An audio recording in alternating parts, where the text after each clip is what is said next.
What's up, everybody? Welcome back to another Comically Boston. My name's Big Kim.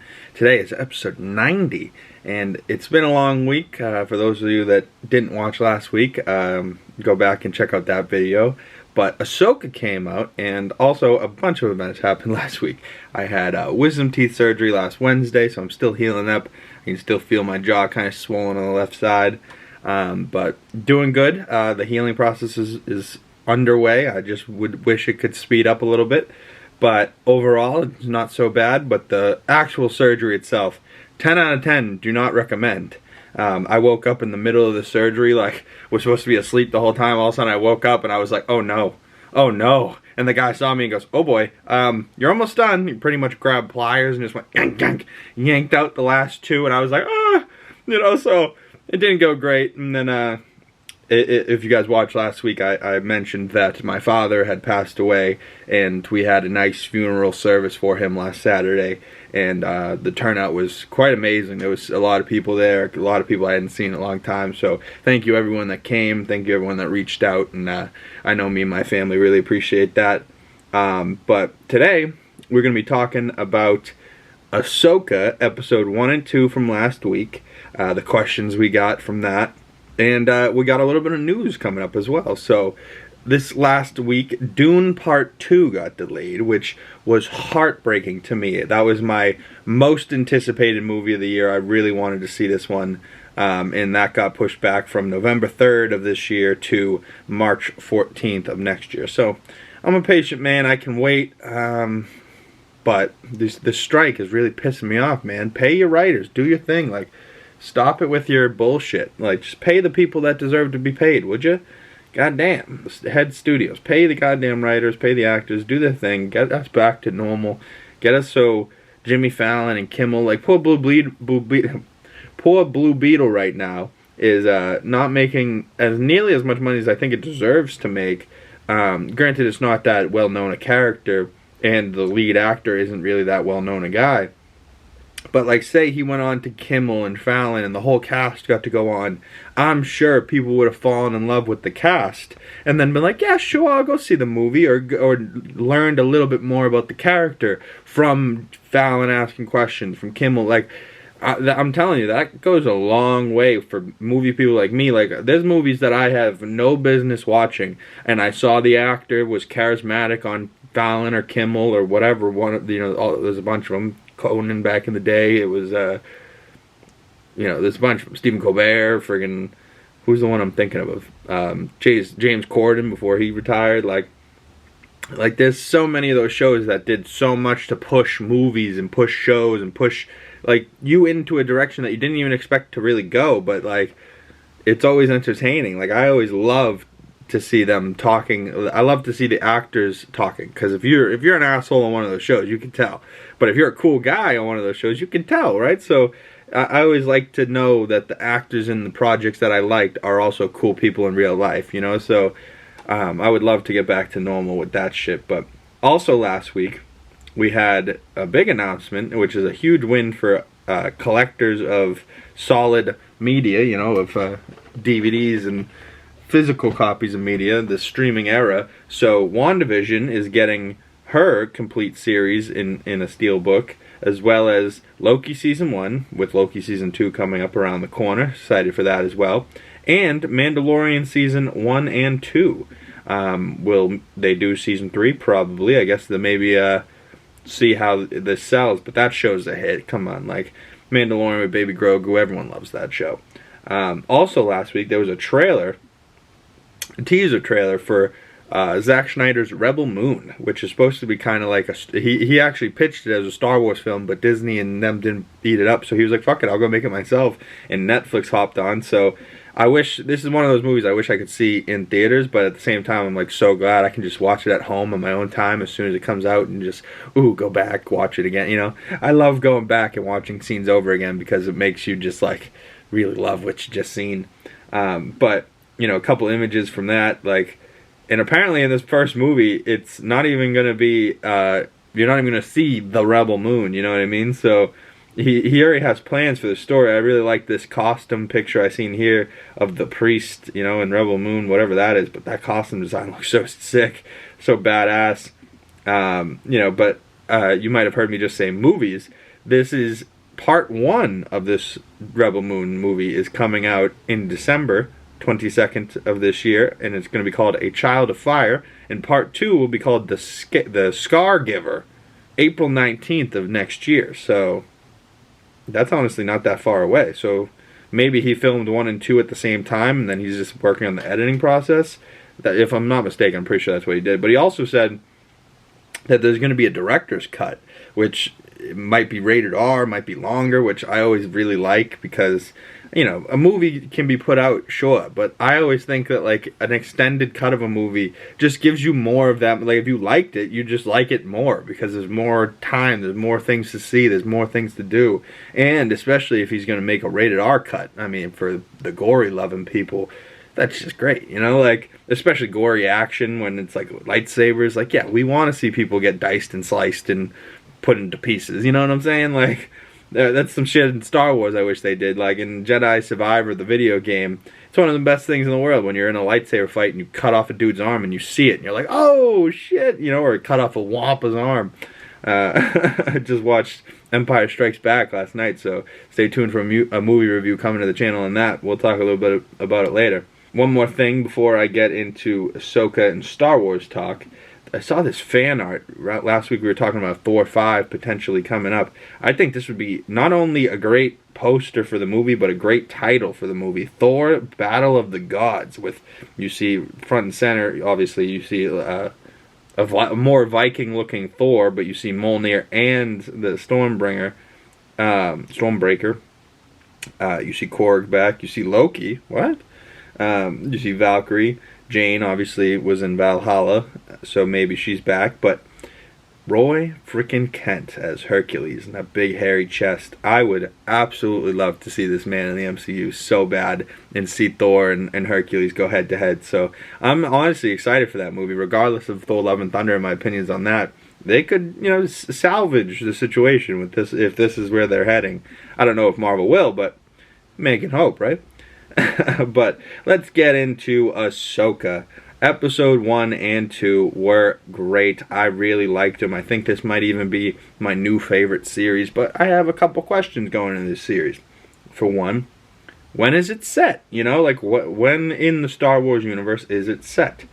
So I have this little picture of a timeline here. Obviously, the Age of the Republic is the prequels, Episode 1, 2, and 3, Phantom Menace, Attack of the Clones, and Revenge of the Sith. Obviously, if you haven't seen the animated shows, I'll break it down a little bit for you. Star Wars: The Clone Wars was a movie, but also a animated TV show. Clone Wars wasn't my favorite animated TV show, but the last season or two, some really good stuff in there. Obviously, The Clone Wars is set between Attack of the Clones and Revenge of the Sith. And then there is Obi-Wan, which is set between Episode 3 and Episode 4, New Hope. They say Solo is set in there too. I don't know exactly when Solo is.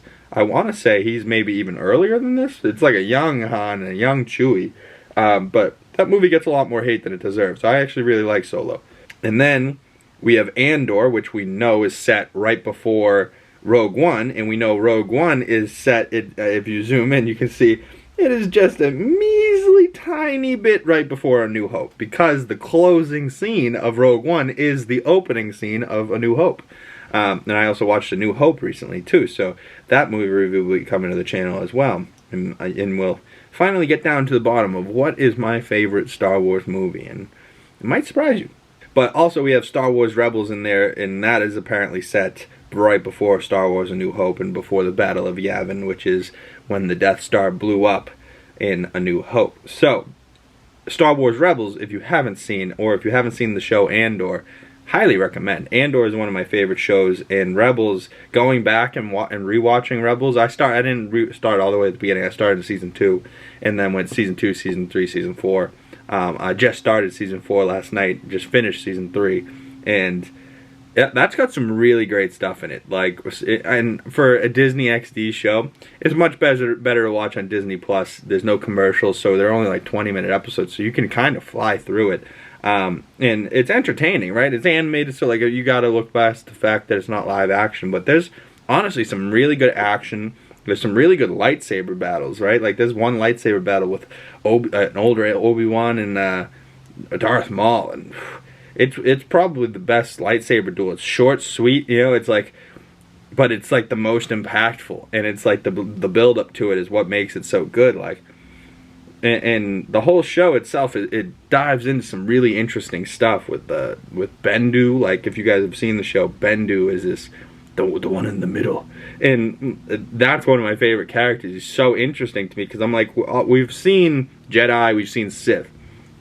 Diving into the extended, what is the Force, you know, who is the Force, why is the Force, there's other beings that can control the Force. It's not just the Jedi, it's not just the Sith, and if the Force flows through all living things, you start to really see it in the show with wolves and the Bendu. You see, you know, these 3 hands, which I think might come up. This originally was in Clone Wars with, I think, the father, the daughter, and the brother, and, you know, diving into that stuff, like the lore of the Force and early years of the Force, well before, you know, the movies, you know, with the 3 symbols on the rock here, and then the symbolizing pretty much, you know, not exactly the same, but then this little thing that was in Ashoka episode 1, she like starts out episode 1, she has to do like this puzzle. Felt very Jedi Survivor to me. Like on the planet of Zepho with the orbs, and you gotta move things to the right thing, the wind's gotta blow so you can spark a thing. Like, it's so interesting to me where this is heading. And, you know, then it also begs the question, what is the best Star Wars TV show so far, right? You have Mando season 1, you have Mando season 2, you got Boba Fett, you got Andor, you got Obi-Wan, and then you got Mando season 3. Honestly, I loved all of these shows. Mando's great. People really didn't like Obi-Wan. Season 1 of Mandalorian, 93% Rotten Tomatoes, 92 on the audience score. So even critics liked it a little bit more. But that's surprising to me. The critics liked Obi-Wan, but the audience had a 62%. I liked it. I don't know why people were hating on that one. Book of Boba Fett, I think, deserves more love. 66% from the critics, 54% from the audience. I mean, more than half people still liked it, but still, come on, right? That deserves some more love. Now, Andor, 96 from the critics. I'm with them, but 86 audience score.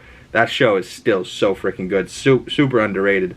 But I love to see Ahsoka. You know, only 2 episodes in, and we got an 89% Rotten Tomatoes score, certified fresh, and then you got 80% on the audience score. So, love to see that too, you know. Love to see that people are actually getting into the show and liking it. You know, there's people like Dr. Hu Yang, played by former Doctor Who, David Tennant, which he's hilarious. Man Azari, I think is his character's name, played by Clancy Brown. He's back, you know, in live action, getting to play the same role, but now he's, you know, it's years later. I gotta say, Ahsoka herself, Miss Rosario Dawson, seeing her grow up through Clone Wars, through Rebels, seeing how the character changes and then how it is now in live action, she's perfect for the role. She just looks so good. She's so beautiful. Seeing Chopper back as Dave Filoni's boy, you know, he's hilarious because he's not just like beep bop boop, you know, he's not sad beeps, happy beeps. He kind of like talks, you know, he can't like say words, but he's, did you move my stuff? And it's and she's like, no, we didn't move your stuff. Like, so you can almost make out what he's saying, and he's super sassy, and he's ready to kill people for sure. Like, he's a dangerous boy. But Sabine Wren, ooh, she looks so freaking hot. I love Natalie Lou Bordizzo. I think I said that. Natalia Lou Bordizzo. She says it great, but her armor, like her Mandalorian armor, looks so good. But it's so cool to see a Mando armor holding a lightsaber. Right, and I really thought they were going to kill her off in the first episode. Thank God we have the healing tech. Somewhere Qui-Gon Jinn's going, son of a bitch, why does everyone that gets stabbed live except for me? You know, like, but also Harrison Dula, played by Mary Elizabeth Winstead, which apparently is married to Obi-Wan himself, Ewan McGregor. So I'd love to see that couple together in the Star Wars universe. Whether it's Kanan or Hera or Ezra, Zeb, you know, they're all pretty great characters, but Sabine Wren is by far one of the best characters, most interesting characters in Rebels. And carrying on, this is pretty much Rebels Season 5, is the Ahsoka show. So that a lot of people that haven't watched the shows are kind of maybe confused, but I definitely recommend going back and checking it out. But we start out, Sabine has this long hair, which looks great. Like, the women of this show are all gorgeous, and their outfits, if you would, the costumes that they're in, the hairstyles, the outfits are all like spot on. Like, they all look great. And Sabine, by the end of episode 2, reverts back to, you know, more of the Sabine haircut that we had in Rebels. But I think the long hair was meant to show, okay, it's not, because I was just talking about the timeline. Rebels was set, you know, it says it was set around right before A New Hope, right before the Battle of Yavin, when they blew up the Death Star. So this Ahsoka show, though, isn't set till where the Mandalorian's set, in between Return of the Jedi and Rey's stuff. But what I like about this show is that with Thrawn coming, it's, and where they are, like they said, pretty much they're in another galaxy. They might be able to do a whole set of movies set between Rey's stuff and, you know, Luke's original trilogy. And it might not even, like, the First Order and all that stuff, like, it might still be able to do that, but with Thrawn and where they are, they might just be able to tell a whole nother story, and it won't be affected by the First Order stuff and, like, have to tie into it because it's in a different galaxy, you know what I mean? So, but by the end of episode 2, she cuts her hair, she's in front of that mural, which is, you know, pretty much a shot-for-shot type of thing from Rebels season finale. But there was a ton of parallels in episode 1 and 2. Master and Apprentice was episode 1, and Toil and Trouble was episode 2. And, you know, just like pretty much side by side of Sabine and Kanan, her original master, that originally taught her how to wield the Darksaber that we saw in Mandalorian. And it was a big part of that show, that Darksaber. Sabine, if you didn't watch Rebels, little did you know, Sabine used to wield the Darksaber, and she was actually the one that gave it to Bo-Katan. And then we found out in Mandalorian that Bo-Katan, it didn't work out because she didn't win it in combat, like, because that's like a big part of the lore. But this whole scene right here, where she's looking at the Mandalorian helmet, then holds the knife, and then cuts the hair, is pretty much exactly what Kanan does in Rebels. And I love to see crossovers like that. But Master and Apprentice refers to, of course, Ahsoka being a master and Sabine being her apprentice. But Ahsoka is not even really a Jedi, right? She left. She never was officially a Jedi Knight. She never completed her training with her master, which was Anakin Skywalker, which is Darth fucking Vader, you know? So it's, you know, she's not maybe the best teacher, but neither was Kanan. His training wasn't complete either. So she's had two masters that really don't have complete training, but they're both two of the most badass Jedis there are.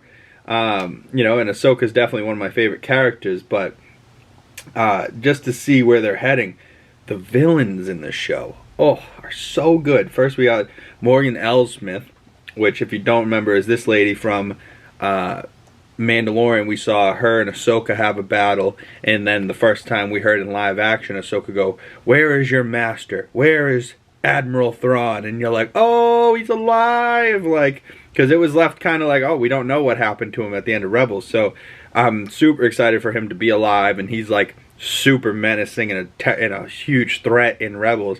So to see him in live action is going to be so cool. But we find out that this lady here was a Night Sister from Dathomir, which, if you've played the Jedi Fallen Order game, you go to Dathomir there, you meet Merrin, she's a Night Sister, she's like the last Night Sister. So there's, you know, maybe a few Night Sisters on the world, but as far as we know, Mrs. Morgan here is like the only Night Sister left. You know, Darth Maul was born on Dathomir, and there's a big line, or big episodes on Dathomir in the Rebels Season 3 that I just watched that were really good. Like, you know, you see the ghosts of Dathomir and their souls and their witches. You know, it's like, and it's apparently magic with a K.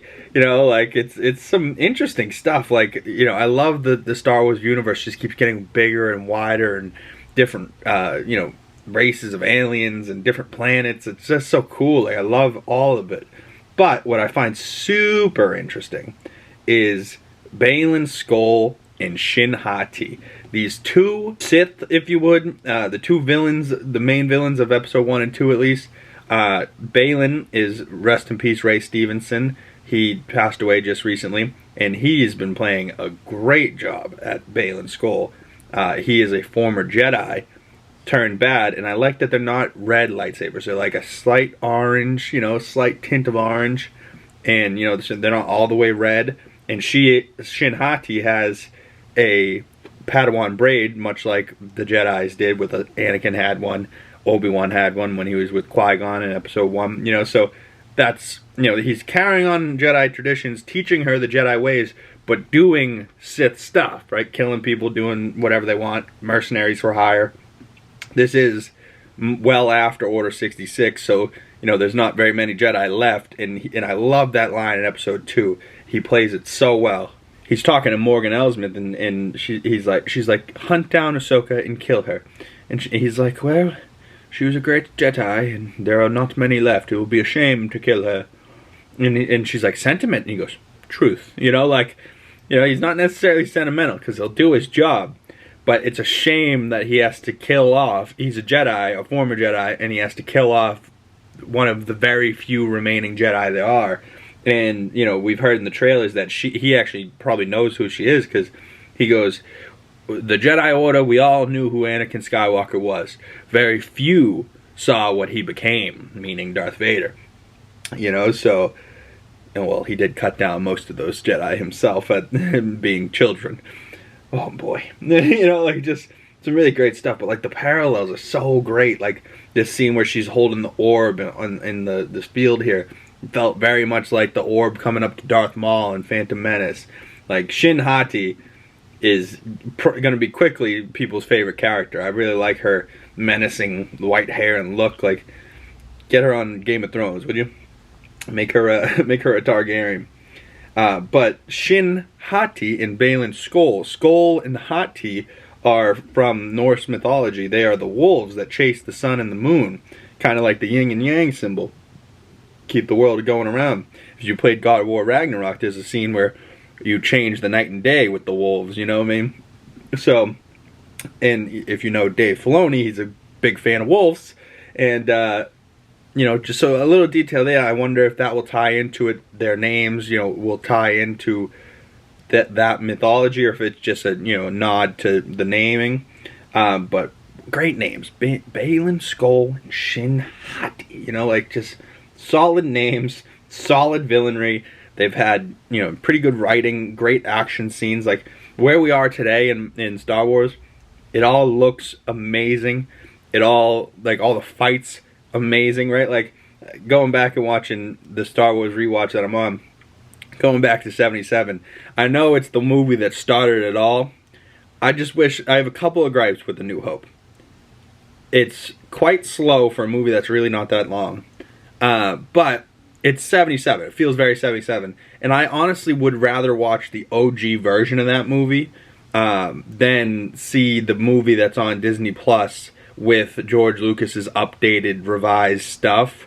You know, it's not bad, but like you get to certain parts, you're like, that's clearly not like 77, right? Like, just give us an option to click original version, you know, like just to experience it. Like, because I wasn't obviously alive in 77, so I didn't get to experience it in the theaters.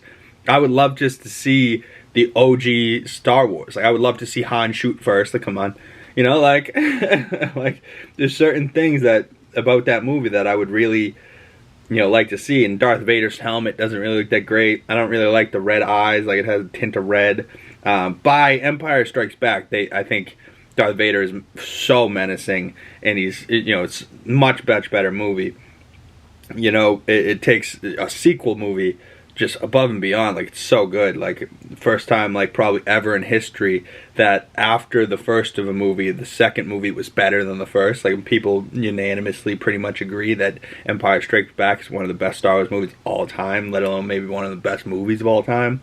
But going back to Ahsoka real quick, this character here is holding an Inquisitor sword. He has an Inquisitor helmet. People are thinking maybe he's one of the brothers that was in Rebels. People are thinking maybe he's Ezra. Like, I've heard a lot of crazy theories. The theory I'm going with, and I'm going to ride with, is that Marek here is our boy from back in the day, Star Killer, played by Sam Witwer.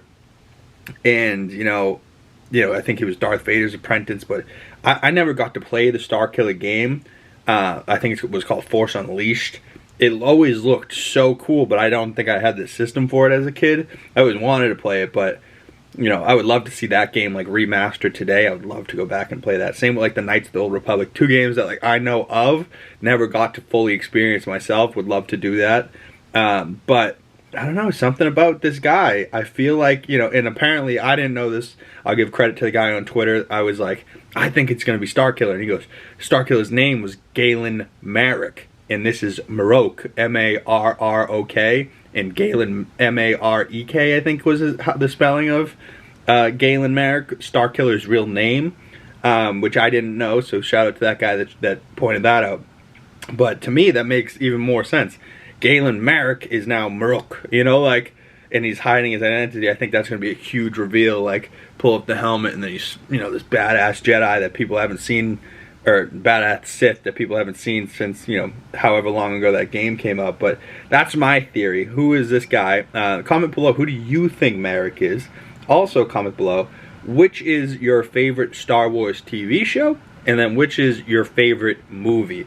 Because right now I'm doing, like, it, just from Ashoka coming into the world last Tuesday, I've been on such a Star Wars kick, and it's so good. It feels so great just to go back, watch these movies, and then every Sunday I watch a Star Wars movie. Maybe if I'm really excited, I'll watch another one throughout the week.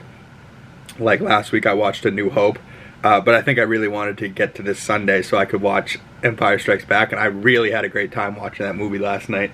But comment below your favorite Star Wars movie. Going back and watching all this stuff again. And I'm gonna, restarting Rebels. I'll finish Rebels. I'll go back watch Andor. I'll go back watch Obi-Wan. I'll go back watch Boba Fett. I'm gonna rewatch everything while we wait week to week for Ahsoka. And then hopefully by the end of Ahsoka, I'll have finished all of my Star Wars stuff, and then I'll head back into Marvel full bore for Loki season 2. So that's my plans as of now. But episode 1,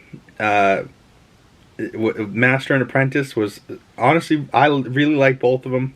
I like that they gave us 2 right off the bat to just be like, hey, feast on this, motherfucker.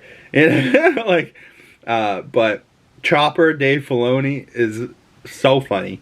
Honestly, he's a menace. Now, Chopper, the droid himself, is a menace, and he's terrible. And he's a killer, and he's not to be trusted, but he is hilarious. He's definitely the funniest droid. I just find it funny that, like, there's things I keep seeing online of people actually translating what he's saying, and it's like, and if you really hear the and he's got like 2 arms, like, so he can like react, he can salute, he can flex, like he can do things that, like, R2 just kind of wow, and then I always thought R2 was funny. But, like, you never knew what R2 was saying. You just heard, like, the subtitles said happy beeps, sad beeps. Same with, like, BB-8. Sad beeps.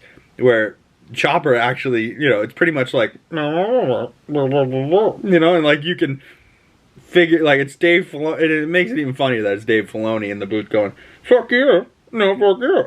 Like, and he's a menace. Like, he's killed, like, the kill count for Chopper in Rebels is insane, much higher than you'd think. He's a terrorist for sure. That boy is crazy. But comment below, what do you think of Ahsoka? Are you excited for episode 3? I have movie reviews coming to the channel this week. I watched Rise of the Planet of the Apes, so I'm going to restart that trilogy with Matt Reeves, the director that was Robert Pattinson's Batman. He did, I believe, all 3 in the trilogy. And Rise of the Planet of the Apes isn't the best one in the trilogy, because the trilogy just keeps getting better in my opinion. But it's still a pretty solid movie, James Franco, it wasn't canceled by then. And I used to really like James Franco back in the day. So that movie originally hit pretty hard for me. I had watched The Planet of the Apes as a kid with my pops. And it's just a really old movie, so it's hard for a young kid to appreciate a really old film like that, especially when it doesn't look, what today's films do. But having, what's his name, Andy Serkis be Caesar and then, you know, progression in each movie. The technology gets a little bit better, and it looks so like by the opening scene of Dawn of the Planet of the Apes, when they're in the woods and it's raining, and he's got the war paint on his face. Dude, it's so cool, so good. Like, oh man, like you really believe that it's a bunch of apes when it's just a bunch of dudes walking around like apes in CGI gray pajamas. You know, like it's crazy how good it looks considering what the actual shot was. You know what I mean?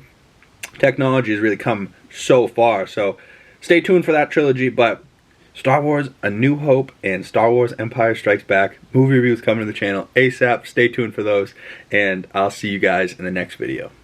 Peace.